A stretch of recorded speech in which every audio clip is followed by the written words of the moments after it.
الحمد لله نحمده ونستعينه ونستغفره ونؤمن به ونتوكل عليه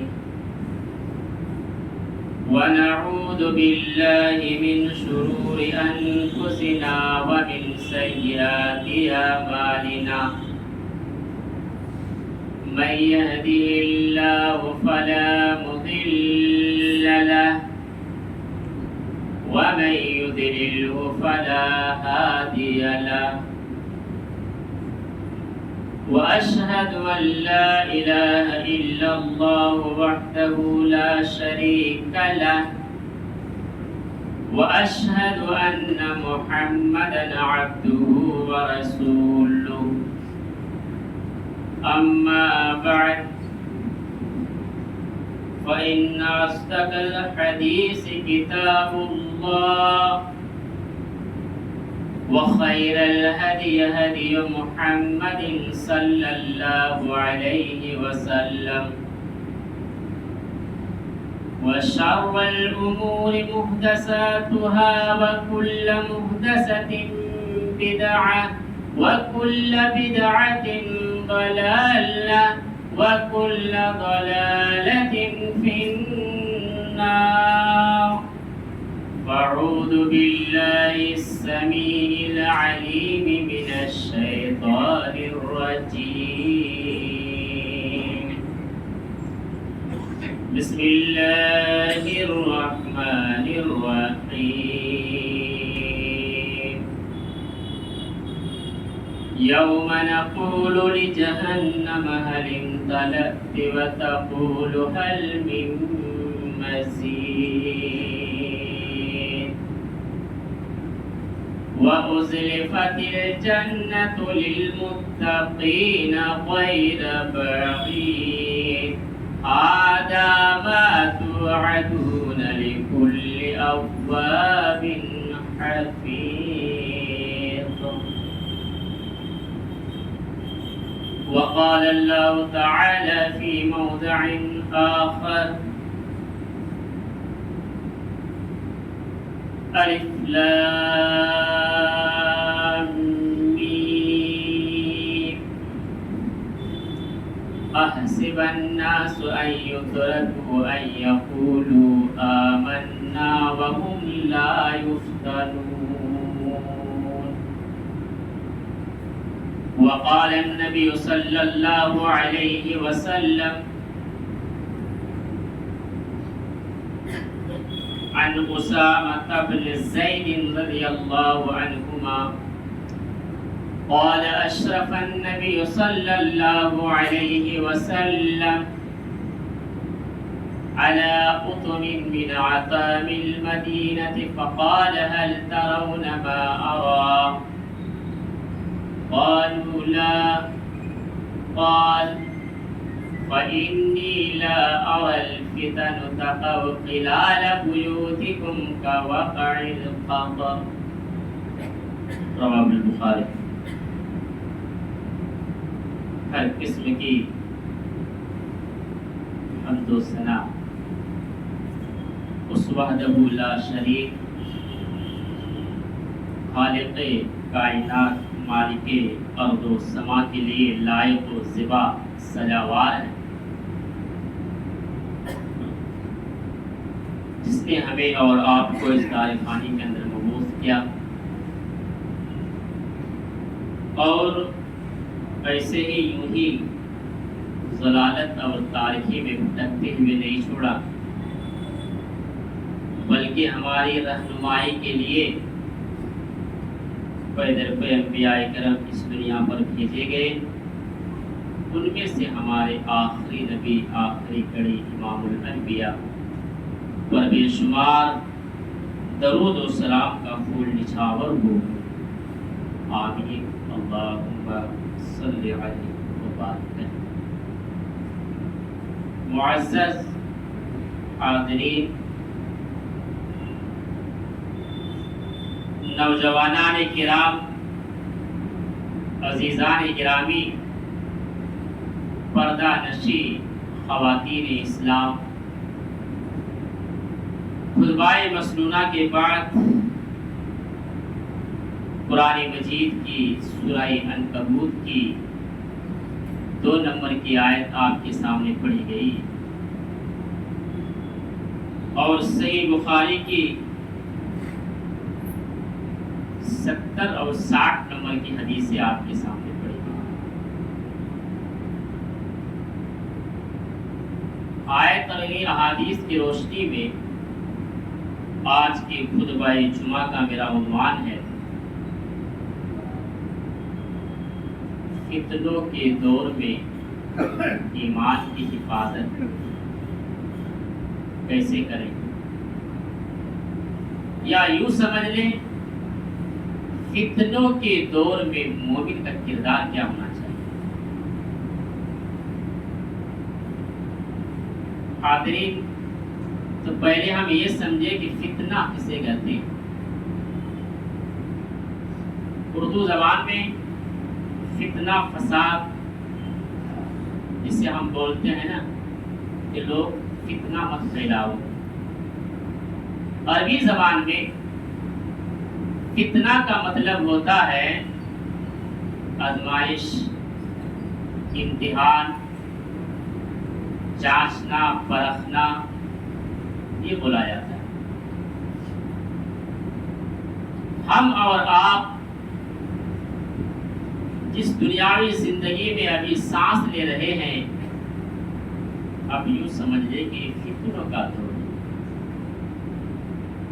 تو ایسے ہی دور میں ایک مومن کا اہم رول کیا ہونا چاہیے، ایک مومن کی ذمہ داری کیا ہونی چاہیے، اور اپنے ایمان کی وہ کس قدر حفاظت کرے، یہ بہت ہی سلختہ و موضوع ہے۔ اللہ رب العالمین سے ہم اور آپ یہ دعا کریں کہ آج کے اس منبر رسول پر جو بھی باتیں آپ کے سامنے بیان کی جائے گی وہ قرآن اور احادیث کی روشنی میں اللہ سے یہ دعا کرے کہ اللہ تعالی ہمیں اور آپ کو کہنے والوں اور سننے والے سب کو عمل کرنے کی توفیق عطا فرمائے۔ تو آئیے بات وہیں سے شروع کرتے ہیں۔ سورہ عنکبوت کی 2 نمبر کی آیت، قرآن کریم میں اللہ رب العالمین نے فتنہ کا لفظ فتنہ بھی استعمال کیا ہے۔ جو آیت ابھی پڑھی گئی آپ کے سامنے، یہ آیت اس بات کی بین دلیل ہے۔ الف لام میم احسب الناس ان یترکوا ان یقولوا آمنا وهم لا یفتنون۔ کیا لوگوں نے یہ گمان کر رکھا ہے، کیا لوگ یہ سمجھ لیے ہیں کہ انہیں فتنے میں نہیں مبتلا کیا جائے گا، انہیں نہیں آزمایا جائے گا، انہیں یوں ہی چھوڑ دیا جائے گا؟ کیا لوگوں نے یہی گمان کر کے رکھا ہے کہ لا الہ الا اللہ ایک کلمہ پڑھ لیا جائے، لا الہ الا اللہ کا اقرار کر لیا جائے، انہیں نہیں آزمایا جائے گا، فتنوں میں لا یفتن، کیا ایسے ہی چھوڑ دیا جائے؟ اور کرنا پتہ یہ چلا اس آیت کریمہ سے، یہ آزمائش بھی کہا قرآن نے فتنوں۔ اب اللہ رب العالمین کی جو امتحانات ہوں گے ایک مومن پر، تو ہم اور آپ جس فتنوں کے دور میں سانس لے رہے ہیں، تو ہو سکتا ہے اللہ رب العالمین کی آزمائش ایک طریقے سے بھی ہم پر آ سکتی ہے۔ اب سورہ بقرہ پڑھیے، وَلَنَبْلُوَنَّكُمْ بِشَيْءٍ مِّنَ الْخَوْفِ وَالْجُوعِ وَنَقْصٍ مِّنَ الْأَمْوَالِ وَالْأَنفُسِ وَالثَّمَرَاتِ وَبَشِّرِ الصَّابِرِينَ۔ وَلَنَبْلُوَنَّكُمْ بِشَيْءٍ مِّنَ الْخَوْفِ، ہم آزمائیں گے ایمان والوں کو، مومن بندوں کو، خوف ڈال کر کے، دہشت داری کر کے ہم انہیں ہر طریقے سے آزمائش لیں گے، ان کے کاروبار، ان کے منڈی کو نقصان کر کے بھی آزمائیں گے، ان کے کھیتی باڑی کو اجاڑ کے بھی آزمائیں گے، والانفس، اور ان کی جان کو لے کر کے بھی آزمائیں گے۔ ہم ہر طریقے سے انہیں امتحان لیں گے۔ امتحان کے طریقے اللہ رب العالمین کے وہاں چینج بھی ہو سکتا ہے، کبھی ہم ایسے بندوں کے صحت کے اندر بیماری مبتلا کر دیں گے، ایمان والا تو ہے، اللہ والا تو ہے، تقوی والا تو ہے، لیکن ہم انہیں آزما لیں گے، ان کے اندر بیماری بھی ڈال کر کے آزما لیں گے۔ علاج کرتے کرتے بندہ تھک جائے گا، لیکن دنیا کی دوا میں انہیں کوئی شفا نہیں ملے گی۔ اب ہم آزمائیں گے کہ اب ہمارے مومن بندے جس فتنوں کے دور میں سانس لے رہے ہیں، اب ان کی زبان سے کون سی جملے ادا ہو رہی ہیں؟ قرآن جواب دیتا ہے اگر یہ سارے امتحانات پر ہمارے ایمان والے بندے کامیاب ہو گئے، صبر کر لیے، تو اللہ رب العالمین کا فرمان یہ وعدہ ہے، ہم ایسے ہی بندوں کے لیے برزخ کی زندگی میں جنت کا وعدہ کر لیتے ہیں۔ غور کر رہے ہیں؟ تو اب ذرا غور کریں کہ یہ فتنوں کا دور ہے میرے بھائیو، یہاں تو ہر طریقے کے فتنے آ سکتے ہیں، اللہ نے کلیئر کر دیا۔ ایک مومن جب یہ دنیا میں سانس لے اور فتنے جب دیکھنے لگے تو انہیں سمجھنا چاہیے کہ آزمائش ایک مومن کے لیے اور ایک مومن کے لیے فتنہ میں بھی وہ پڑ سکتا ہے۔ سورہ عنکبوت کی 2 نمبر کی آیت دلیل ہے۔ فتنے کا ایک مطلب یہ بھی ہے کہ ہمارا ایمان خطرے میں نہ پڑ جائے۔ ایک مومن اس قدر بچے ان فتنوں سے کہ ان کا ایمان کہیں نقصان نہ ہو جائے۔ اگر ایمان لٹ گئی تو پھر وہ برباد ہو گیا برزخ کی زندگی میں۔ اب دیکھ رہے ہیں کتنے طریقے کے فتنے آئے، صحیح بخاری کی حدیث آپ کے سامنے پڑھ۔ اللہ کے نبی کا ارشاد گرامی ہے، بادروا بالاعمال فتنا كقطع الليل المظلم۔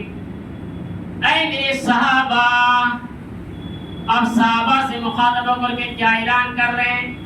بادروا بالاعمال فتنا كقطع الليل المظلم۔ اے میرے صحابہ، ان فتنوں کے آنے سے پہلے، اس زمانہ آنے سے پہلے اے میرے صحابہ نیکی کے کام کر لیا کرو، نیکیاں کر لیا کرو، نیکی کرنے میں تاخیر نہ کرو، کیونکہ یہ ایسی زمانہ آنے والا ہے کہ تاریخی میں انسان اس قدر مبتلا ہو جائے گا، اس قدر اپنے ایمان سے انسان دور ہوتا چلا جائے گا کہ وہ اپنے نیک عمل کرنے میں کوتاہی برتنا شروع کر دے گا۔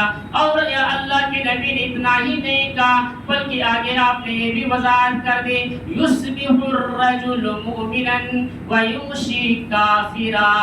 انسان صبح کے وقت مومن ہوگا تو شام کے وقت میں وہ کافر ہو جائے گا۔ اور آپ نے اتنا ہی نہیں کہا بلکہ انسان شام کے وقت میں ایمان کی حالت میں اپنے بستر پر جو سوئے گا وہ یصبح کافرا، اور صبح ہوتے انسان کافر ہو جائے گا۔ صبح کو مومن تو شام کو کافر، شام کو مومن تو صبح کو کافر ہو جائے گا۔ یہ انسان کی حقیقت۔ تو اے میرے صحابہ، وہ زمانہ آنے سے پہلے، وہ فتنہ آنے سے پہلے تم نیکیاں زیادہ سے زیادہ کر لیا کرو تاکہ نیکی کرنے میں کوتاہی نہ ہو۔ اب میرے بھائیو، ابھی حدیث مکمل ہوگی۔ اب دیکھیے ہم اور آپ جس دور میں ابھی سانس لے رہے ہیں، فتنوں کا دور ہے۔ کتنے فتنے ہمارے یہاں غور کر رہے ہیں۔ آپ نے اتنا ہی نہیں کہا، حدیث کے اب آخری ٹکڑا دیکھیے، یبیع بعرض الدنیا دینہ۔ انسان کی حیثیت، ان کی حقیقت تو یوں کہ انسان یہ زمانہ جب آنے لگے گا تو اپنی دنیا کی لذت اور دنیا کی خواہشات کے لیے اپنے دین کا چند ٹکوں میں وہ سودا کر لے گا، اپنے دین کو بیچ ڈالے گا دنیا کے بدلے۔ یبیع بعرض دینہ، دین کے بدلے میں اپنے دنیا سے وہ سمجھوتا کر لے گا، دنیا ہی کو سب کچھ سمجھ بیٹھے گا اور دین ایمان کا کوئی اہمیت اس کے اندر نہیں ہے۔ یہ وہ دور ہے کہ نہیں؟ آپ ذرا غور کریں، میں آپ کو آپ کی آنکھیں کھولنا چاہتا ہوں۔ آج کتنے مسلمان ایسے ہیں جو تاریخی واقعات اخبارات کی سرخیوں میں پڑھو آپ کو نظر آئے گا، چند ٹکوں کے لیے اپنا ایمان کا سودا کیا ہے، دین اسلام سے مرتد بھی ہو گیا ہے، پیسوں کی خاطر اپنے ایمان کی کوئی اہمیت نہیں ہے۔ تو یہ پیسے سے ہر شخص کی محبت ہے، لیکن اللہ رب العالمین نے یہاں یہ نہیں کہا کہ تم محبت نہ کرو، کرو محبت، لیکن پہلے دین کو ترجیح دو، اپنے ایمان کی اہمیت کو سمجھو۔ حلال اور حرام کو پرکھنے کی تمہارے اندر صلاحیت چاہیے. آج وہ کہاں یہ سارے فتنے ہیں. اتنا ہی نہیں آگے بڑھی. یہ بھی صحیح بخاری کی روایت ہے. اللہ کے نبی کا ارشاد گرامی ہے کہ ایک زمانہ ایسا آئے گا اور قیامت اس وقت تک قائم نہیں ہوگی. اے میرے صحابہ حتی یمر الرجل بقبر الرجل فیقول یا لیتنی مکانا. یہ صحیح بخاری کا الفاظ. ایک زمانہ ایسا آئے گا کہ انسان قبروں کے پاس سے گزرے گا, قبرستان سے ان کی گزر ہوگی. جب انسان قبروں کے پاس سے گزرنے لگے گا تو وہ انسان اپنے دل میں یہ آرزو کرے گا, اور اتنا ہی نہیں بلکہ زبان سے وہ کہتا ہوا چلا جائے گا یا لیتنی مکانا, کاش کہ اس جگہ پر میں سویا ہوتا تو اچھا ہوتا, کاش کہ میری موت ہو جاتی تو اچھا ہوتا, آج مجھے یہ دن دیکھنا نہ پڑتا. غور کر لیں, موت کی تمنا کریں گے, موت کی آرزو کریں گے دنیا کے فتنوں کو دیکھ کر کے. ایک ایمان والا ہی سمجھ سکتا ہے کہ ایمان کی حقیقت کیا ہے. جس کے اندر ایمان کی مٹھاس آ جائے وہی جانتا ہے کہ ایمان کی قدر و قیمت کیا ہے. ہر ایک کی سمجھنے کی بات نہیں کہ ایمان کیا ہے. یہ اتنا ہی نہیں, اور آگے دیکھیں اس سے اللہ کے نبی کا ارشاد گرامی حدیث کے اندر آتا ہے. آپ نے کیا کہا, الدنیا حلوۃ خضرا, دنیا سیری ہے. آپ نے سیری سے اس کی مثال دے دی ہے.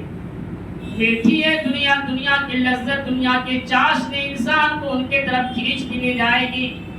آپ نے اتنا ہی نہیں کہا, اور صحیح مسلم کی حدیث میں اللہ کے نبی ارشاد فرماتے ہیں بلکہ اس کے بارے میں تو وہ کلیئر کر دیتا ہے کہ اس دنیا کا جو سب سے بڑا فتنہ ہے وہ کون سی فتنہ ہے. ابھی بیان کروں گا حدیث کے اوپر. ابھی ہم جس دنیا میں سانس لے رہے تو سب سے بڑی فتنہ ہے, وہ کون سی فتنہ ہے. حدیث قرآن مطالعہ کرنے والے تو سمجھ گئے کہ فتنہ وہ کیا ہے. نہیں ہے تو آج سن لیجیے اس منبر رسول سے. صحیح مسلم کی روایت ہے, اللہ کے نبی کا ارشاد گرامی, اے میرے صحابہ جو دنیا میں سب سے بڑی فتنہ آپ نے قرار دیا ہے وہ عورتوں کو فتنہ قرار دیا. عورت کا فتنہ آج ہے کہ نہیں. عورت کی کا آپ نے فرمایا واتقوا النساء, عورتوں کے فتنوں سے بچو. اے میرے صحابہ آپ نے اتنا ہی نہیں کہا بلکہ اللہ کے نبی نے یہ وضاحت کر دی ہے کہ بنی اسرائیل میں جو سب سے پہلا فتنہ ہوا تھا تو ان اول فتنۃ بنی اسرائیل, بنی اسرائیل کا جو سب سے پہلا فتنہ تھا تو وہ عورت کا فتنہ. سمجھا رہے آپ صحابہ کرام کو کہ بنی اسرائیل جو سب سے پہلا فتنہ آیا تو وہ عورت کا فتنہ ہے. آج دیکھیے فتنہ ہے کہ نہیں عورت کے. ایک وہ دور تھا میرے بھائیوں, میرے ماں بہنیں اگر آئی ہے تو اس بات کو برا نہ مانے, جہاں اللہ کے نبی نے عورتوں کو فتنہ کہا ہے سب سے پہلا فتنہ وہ عورت ہے اور سب سے بڑی فتنہ قرار دیا ہے. تو ایک حدیث کے اندر آپ نے یہ بھی کہہ دیا کہ دنیا کی اگر سب سے بڑی دولت ہے تو وہ عورت ہے. کس حساب سے آپ نے دولت کہا؟ الدنیا مرأۃ الصالحہ, دنیا کی سب سے بڑی دولت تو وہ عورت ہے, لیکن کہا کہ وہ نیک عورت ہے, مرأۃ الصالحہ. ایک طرف تو اللہ کے نبی فتنے بتلا رہے سب سے بڑی, اور ایک طرف اسی عورت کو اللہ کے نبی کہہ رہے کہ سب سے بڑی دولت. آپ نے شرط لگا دی ہے کہ مرأۃ الصالحہ, المرأۃ الصالحہ, نیک عورت, نیک خاتون. تو یہ سب سے بڑی دولت ہے. اب فتنے کی طرف چلتے ہیں. آپ نے اور ایک مسلم شریف کی روایت میں کہا فتنے اس وجہ سے ہیں, آج ہم اس دور میں سانس لے رہے ہیں یہ فتنے بھی آج پنپ رہے ہیں. نساء کاسیات عاریات مائلات معاملات. اے میرے صحابہ ایک زمانہ ایسا آئے گا نساء کاسیات عاریات, عورتیں کپڑے تو پہنی ہوئی ہوگی لیکن ننگی نظر آئے. عاریات کپڑے تو ہوگی اس کے جسموں میں لیکن برہنہ نظر آئے, ننگی ہوگی, اتنے ٹائٹ اور چست کپڑوں کا استعمال کرے گی کہ اس کے جسموں کا نصیب و فراز نمایاں ہوگا. آج یہ فتنہ ہے کہ نہیں میرے بھائی؟ دیکھیے عورتوں کو آج نقاب بھی پہنتی ہے نا تو 60-70 سال کی عورتیں بھی 16 سال نظر آنے لگی. نقاب کی جو ڈیزائن، جو کڑھائی کیا ہوا، جو پھول، جو کشش میں وہ بنوا لیتی ہے، لگ رہا ہے کہ عمر دراز نہیں تو کماری لگ رہی. یہ بھی بہت بڑی فتنہ ہے. اور میں یہاں تک کہنا چاہوں گا کہ اس میں تو ان کے گھر کے ذمہ دار کو اس پر غور کرنی چاہیے.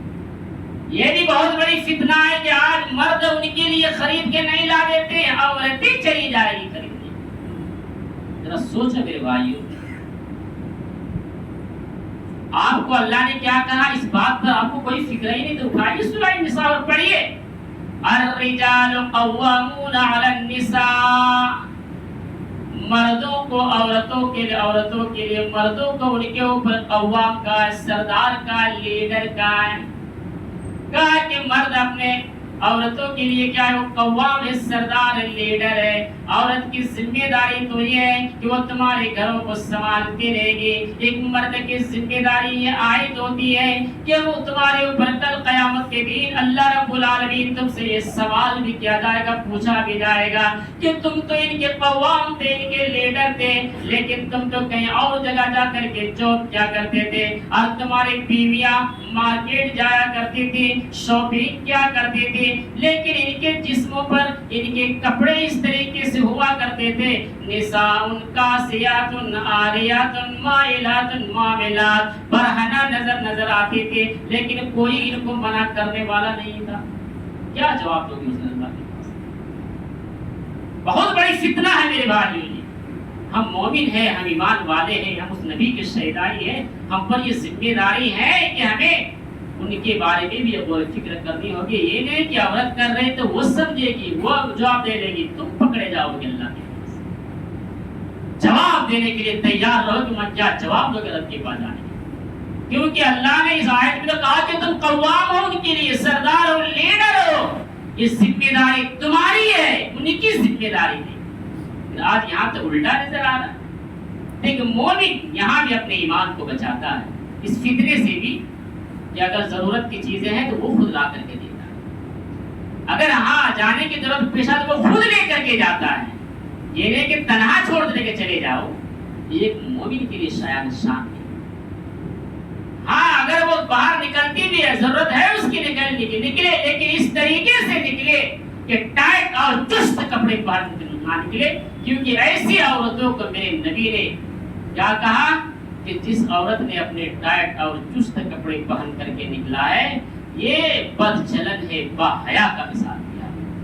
بانے بے حیا عورت ہے، یہ بد چلن ہے، بد کردار ہے. اچھی عورتوں میں ان کی شمار نہیں کی جائے. بہت بڑی فتنہ ہے. آج ہم اور آپ صرف خالی سنتے ہیں تقریروں، لیکن جب عمل کے میدان میں آئے، عمل کی باری آئے تو کھوکھلا نظر آتے ہیں، بالکل زیرو نظر آتے ہیں. ابھی آپ جائزہ لو، یہاں تو سننے میں منڈی تو ہلا رہے ہو، وہاں بات تو بالکل صحیح ہے. جیسے ہی مسجد کے باہر قدم پڑے گی، 3-4 قدم، آپ کے اندر پھر وہی شیطان گھسے گا، پھر آپ جہاں کے تھے وہیں پہنچے گے. اس لیے میرے بھائی سننا کمال نہیں ہے، عمل کرنا سب سے بڑی کمال ہے. کسی کتابوں میں ہم نے پڑھا تھا، یہ حدیث قرآن کی بات نہیں ہے، کہ انسان اگر عروج پر پہنچ جاتا ہے تو یہ سب سے بڑی کمال نہیں ہے عروج پر پہنچنا.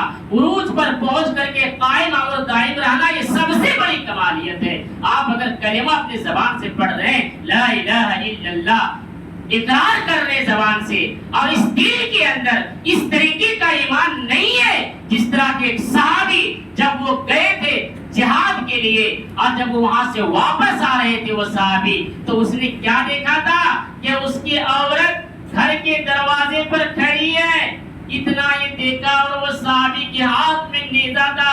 وہ نیزہ دور سے چلانا چاہتا کہ میں اسے ہلاک کر دوں، برباد کر دوں. یہ دروازے پر کیوں کھڑی ہے؟ اس صحابی کے ایمان کا جذبہ دیکھو میرے بھائیوں. جیسے وہ نیزہ دور سے ہی چلانا چاہا، بیوی وہاں سے چیخ پڑتی ہے، اے میرے سردار تم نیزہ نہ چلاؤ، تمہیں جو کرنا ہے بعد میں آ کر کے کر لینا، پہلے گھر کے اندر تو آؤ. جیسے وہ گھر کے اندر داخل ہوتا ہے تو کیا دیکھتا ہے کہ گھر کے اندر سانپ موٹی شکل موٹا سانپ گھر کے اندر بیٹھا ہوا ہے تو ایک عورت کیسے وہ گھر میں رہ سکتی ہے؟ اس سانپ کے ڈر سے سانپ یا عورت گھر کے دروازے پر کھڑی تھی۔ یہ تھی غیرت، یہ تھی ایمان۔ آج کہاں ہے اس طریقے کا ایمان ہمارے پاس؟ صرف سنتے ہیں تقریروں میں عورتوں کو چھوٹا چھوڑ رکھتے ہیں، کوئی دباؤ نہیں ہے۔ اور ایک بات تو برا مت ماننا، جہاں اللہ نے قوام کہا ہے مردوں کو، مردوں کی حکومت چلنی چاہیے، یہاں مردوں کی کہا، یہاں تو سب عورتوں کی چلتی حکومت۔ ہو رہا کہ نہیں ہو رہا ایسا؟ یہ آپ سمجھیے، اپنے دل میں محاسبہ کیجیے یہ بات۔ جہاں قوام مردوں کو بننا چاہیے، یہاں مسئلہ تو الٹا ہے، وہ قوام بن بیٹھی ہمارے۔ کتنی بے شرمی کی بات ہے، یہ سوچنے کی بات ہے۔ ایک ایمان والوں کے لیے شایان شان نہیں ہے کہ ایک نیک عورت کی یہ صفت ہے کہ کبھی بھی اپنے شوہر کے سامنے وہ زبان نہیں کھول سکتی ہے، اس کی حکم کی وہ اطاعت کرے گی۔ لیکن آج ایک مرد اپنی بیوی سے کہہ دے کہ تو یہ کام غلط کر رہے، ایسے ڈانٹ پڑتی ہے اس عورت کی کہ وہی چیخنے لگتا ہے، بغل والوں کو سنائی دیتا ہے کہ یار یہ بیچارہ اس طرف سے بلی بناؤ ہے۔ یہ حقیقت بات ہے، بھلے یہ بات سچ ہے، کچھ لوگوں کو بری لگتی ہوگی، لگے آپ جو بولنا بعد میں بول رہے ہیں، یہ بات بالکل سچ ہے۔ اگر سچائی ہے تو اس کو سننے کے بعد اپنے اندر اصلاح کرنے کی کوشش کریں کہ یہ چیز ہے کہ نہیں ہمارے اندر۔ ایک مومن فتنوں میں کس طرح بچا جاتا ہے، یہ دل چاہتا ہے کہ قرآن آیات سے ایک واقعہ سنا دوں۔ حضرت یوسف علیہ السلام کا واقعہ بڑی لمبی ہے، تفسیر کے اندر میں اختصار سے بیان کر رہا ہوں۔ عزیز مصر کی بیوی کو پسند آ گیا، بہانہ بنائے کسی طرح بلایا گیا۔ دیکھیے کہ فتنوں کے دور میں ہے، لیکن ایمان کی تحفظ کس طریقے سے بچتے ہیں، قرآن نقشہ کھینچتا ہے۔ غلقت الابواب، باب کی جمع یا ابواب استعمال کیا گیا ہے، ایک دروازہ نہیں بلکہ گھر کے سارے دروازے کو بند کر دیے گئے۔ او نوجوانوں جو تم زنا کے کام کرتے ہو، جو تمہیں زنا کے کام کرنے میں بھی تمہارے دل کے اندر تھرتھراہٹ طاری نہیں ہوتی ہے، اور اگر تم پکڑے بھی جاتے ہو تو تم کہتے کہ ہم تو بہت گئے تھے، یہاں دیکھو خود چل کے نہیں جاتا بلکہ پھنسایا جا رہا ہے، یہاں بہانہ بنا کر کے بلایا جا رہا ہے۔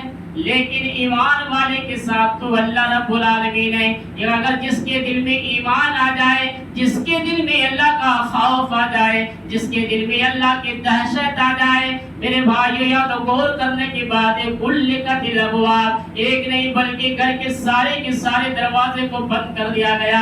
اور عزیز مصر کی بیوی کہہ رہی ہے، اے یوسف ہم نے تمہیں جو یہاں بلایا ہے، آج تمہارے دل کی جو خواہش ہو مجھ سے پوری کر لو، ہمارے دل کی خواہش کو پوری کر لو۔ کہا معاذ اللہ، قرآن اللہ کی پناہ، اللہ کی پناہ۔ کہا یہ بہت بڑی گناہ ہے، میں کیسے کر سکتا؟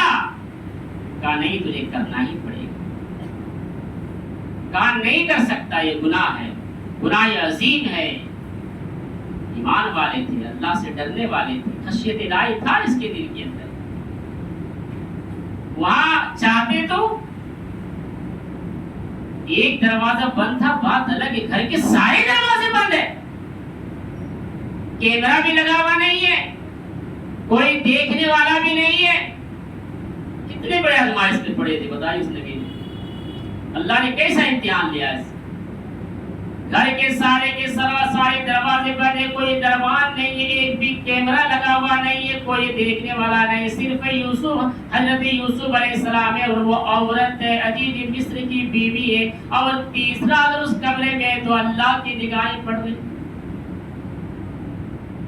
تب بھی اتنے بڑے فتنوں میں یہ وہاں کھڑا رہا۔ اور ادھر معاذ اللہ جیسے کہا، محدث لکھتے ہیں اس آیت کی تفسیر میں کہ جب ایسے فتنوں کو دیکھا اور اس کے دل میں جب ایک اللہ کا جملہ نکلا، کہا کہ اللہ کی پناہ، تو اللہ کی مدد اس پر آئی۔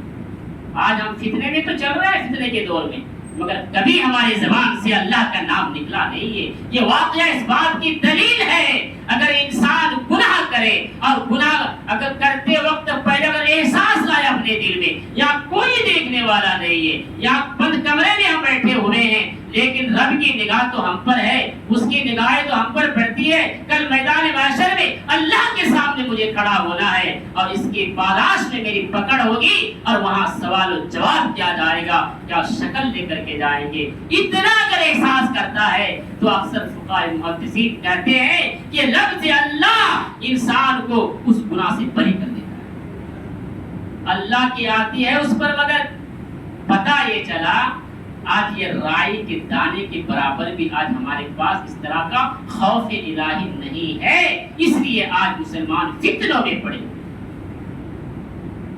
اگر فتنوں سے آپ بچیں تو ہم اس جملے کو استعمال کریں اور آگے بڑھتے ہیں. اللہ کے نبی کا ارشاد گرامی ہے کہ یہ دنیا انسان کو حقیقت میں ایک حرص اور لالچ ہی کی طرف ابھارے گی, کبھی بھی انسان کے دل کے اندر خوف الہی پیدا ہونے نہیں دے گا, کیونکہ شیطان نے اللہ رب العالمین سے وعدہ کر لیا تھا کہ جب تک یہ دنیا قائم و دائم رہے گی اللہ مجھے اتنی طاقت دے دے کہ میں تیرے بندوں کو بہکاتا رہوں گا. یہ بھی بہت بڑی بات.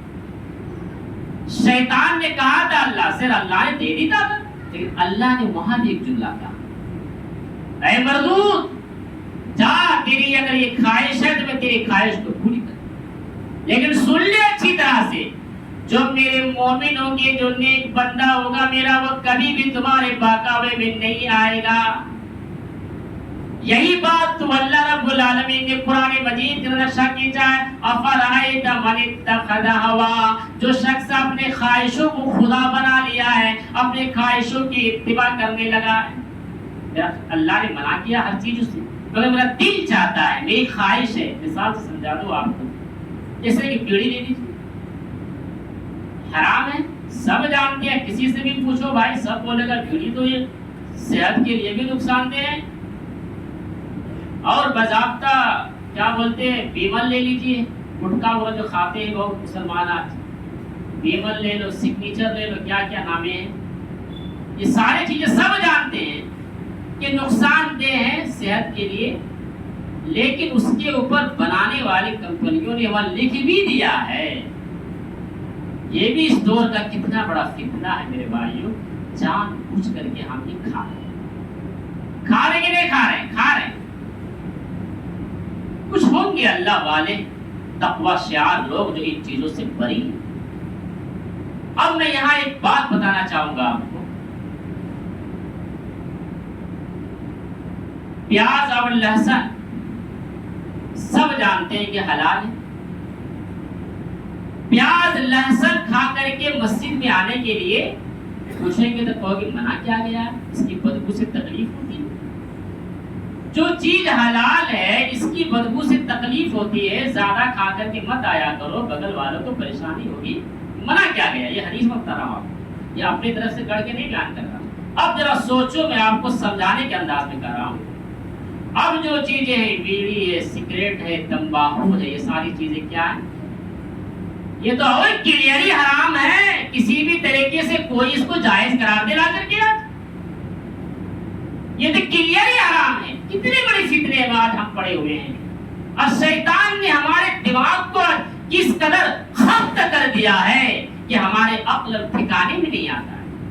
وہ اللہ کے بندے, یہ وہ گھر ہے مسجد جہاں رب کے معصوم فرشتے ہوتے ہیں, جسے پیاز اور لہسن کی بدبو کو برداشت کرنے کی طاقت نہیں ہے, تو تیری سگریٹ کی بدبو کیسے برداشت کریں گے, تیری بیڑی کی بدبو کیسے برداشت کریں گے, تیرے تمباکو کی بدبو کیسے برداشت کریں گے. اور کتنے یہ بے غیرت لوگ ہیں, یہاں تو آتے آتے کچھ لوگ تو ایسے بھی ہیں کہ باتھ روم کے اندر بھی بیٹھ کر کے بیڑی, کتنے بے غیرت, جہاں شیطانوں کی اڈا ہے.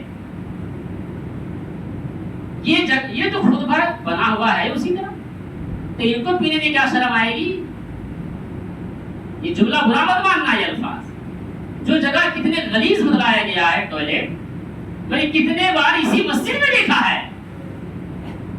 کبھی کبھار میں نے یہی کا واقعہ بتا، میں دوسرے جگہ کا نہیں بتا رہا ہوں. آپ اندر بھی گھس کر کے یہ پیڑے ٹانگ رہے.